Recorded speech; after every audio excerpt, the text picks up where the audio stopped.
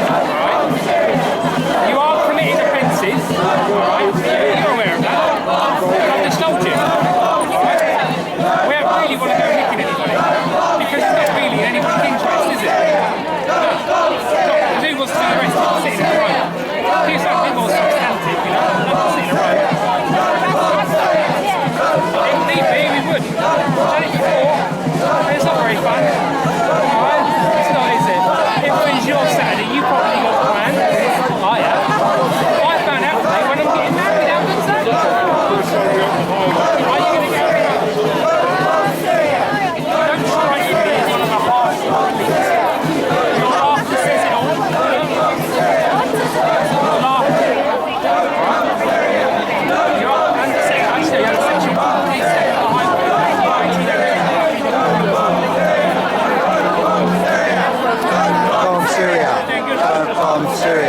Don't bomb Syria. It's called build construction.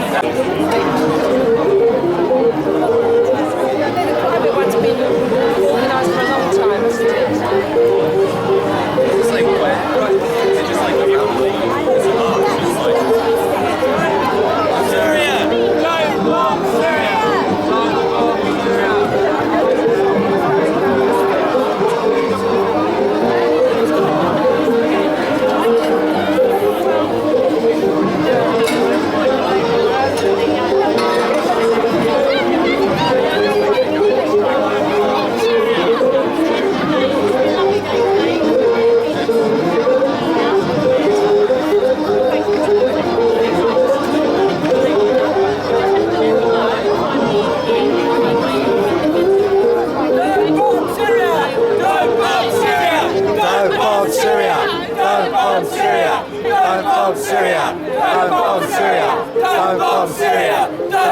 Syria!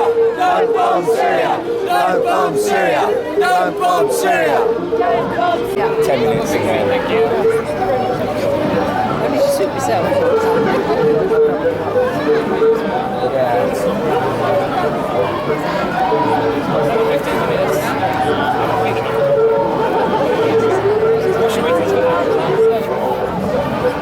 What do you do with the full-time jobs?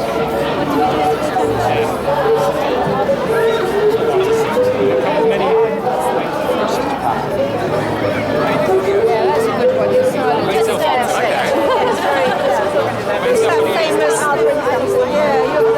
famous, famous Pastor Neumoller, you know, in the Nazi times. They came for the Jews, they came for the and I didn't stand up. And in the winter, visual PC. I usually work on response team. I work on response.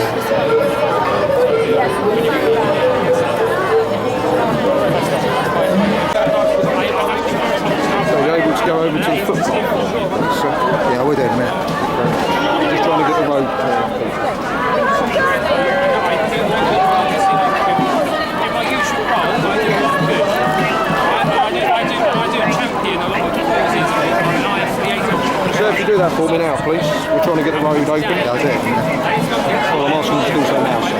Because it's obstructing the highway, removing people on. If necessary, we'll escort them off the road. I don't want to do that. I'm asking you to walk freely over to the footpath. Because you are committing an offence. Right? I don't want to have to take any action of that, sir. I just want you to walk over there. I don't want me to carry on filming. Can you do that for me now, please, sir? Yeah, sure.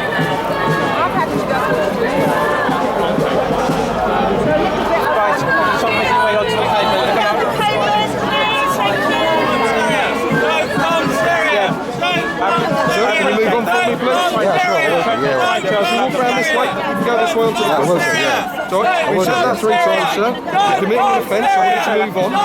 Yep, you're to do so now. I don't want to have to escort you off the road. I'm moving. You walk over to the footpath for me, sir. Thank you very much. Thanks very much. Right, that's just, don't push me. That's just. I'm not pushing you, sir. Just because you're wearing I'm a asking pantomime you costume. politely to stand off the road. Right, stand back. Stand back. I'm asking you to walk over to the footpath for me, sir. Because you are. Alright, you said it. I am moving off the footpath. Then do so now for Stand me, back. please, sir. Stand back. Thank you very much. Stand back. I'm standing Stay here, back. sir. If you walk over there, you'll be away Stay from me, back. won't you? And off the road. Right. There's a personal consequence, sir, if you don't Right. move off the road. Stay back, please. Okay. Stay back from You could be arrested. You could be liable to prosecution. You could be arrested that could for have assault. that could have a bearing Yeah, assault. on your personal life, sir. Okay, I don't want that to happen. I want it to go. Yeah, go and Walk bully over to someone the else. footpath for me, please, sir. and I bully don't want to have to someone take hold of you. I don't want to have to arrest you. I don't want any of that to happen, Well, sir. you're bullying me. Oh, no, I'm not, sir. I'm just asking you politely No, you're and bullying. kindly Right, I've heard to what walk you over said. there. Can you do that for me, please, heard sir? what you said. Can you do that for me, heard what please, you sir? Is there anything I can do or say to move you from the road, sir? I've Freely heard to what you walk said. off the road. You're now bullying me. I'm not, sir. I'm just asking you to walk over there. You're not, you're bullying me. No, I'm not. You are. I'm just asking you to walk over there, sir. Alright, well, I'm walking over there. Well, you're not, sir. You stood there in the middle of the road. At what pace have I got to walk over to there? Well, turn around and start walking, sir. It's about 10 steps over there. I am walking. Well, you're not, sir. You still stood there. After you, please. Thank you, sir. You got sore throat. How did it start? We go this way, madam. I'm going to see my friend, sorry. Thank you, sir. It's just there. That's lovely.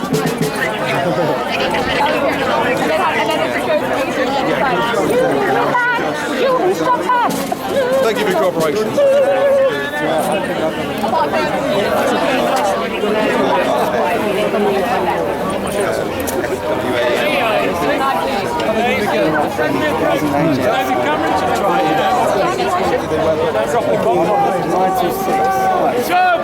Syria! I like your job. See you later. You got to do more.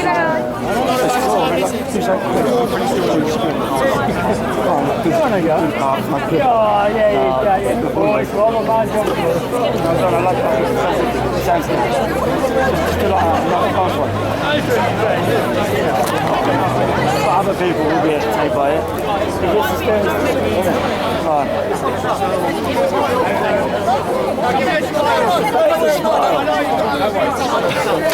Go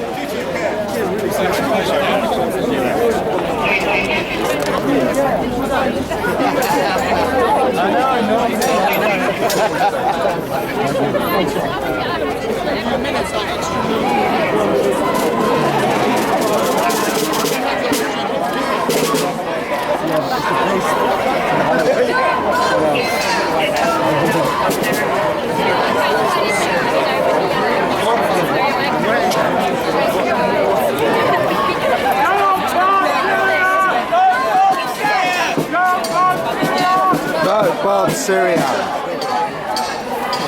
Don't bomb Syria! Don't bomb Syria! Don't bomb Syria!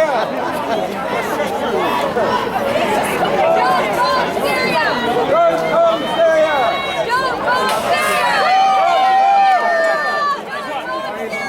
Don't bomb Syria! Don't bomb Syria! Don't bomb Syria! Don't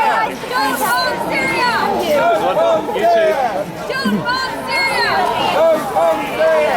Don't bomb war!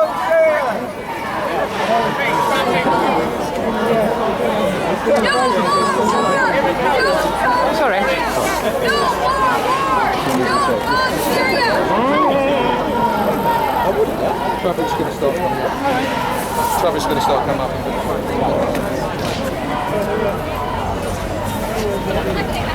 Don't bomb Syria! Don't bomb Syria! Don't bomb Syria! Don't bomb Syria!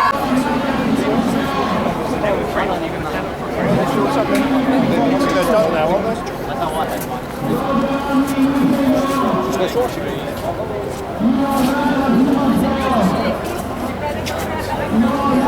So the protest is coming to an end, and quite a few people have made their voice felt, and there was a sit-down protest in the road, and it's been, well, people have been asked to move out of the road. The traffic's now moving, and yeah, just got this one of the police. People are trickling away now. Pretty good, actually.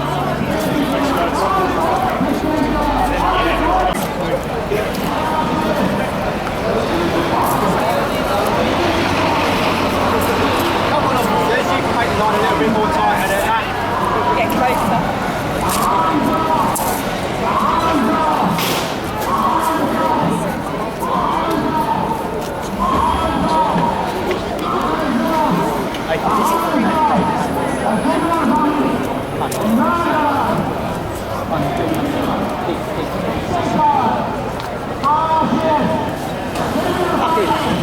What did man say? What did man say? Do you understand it?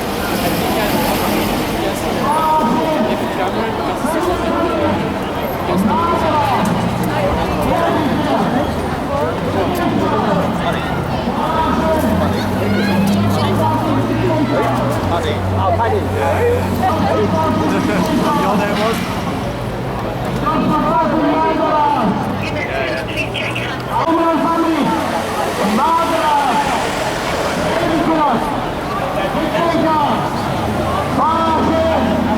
Leave Bahrain!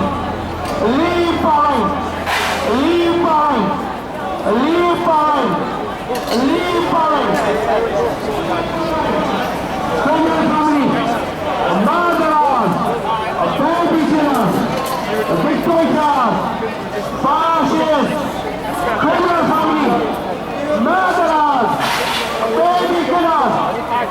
dictators, fascists, leave Berlin, leave Berlin, leave Berlin. Also, resettlement units. What are you doing it tomorrow? Climate change, no.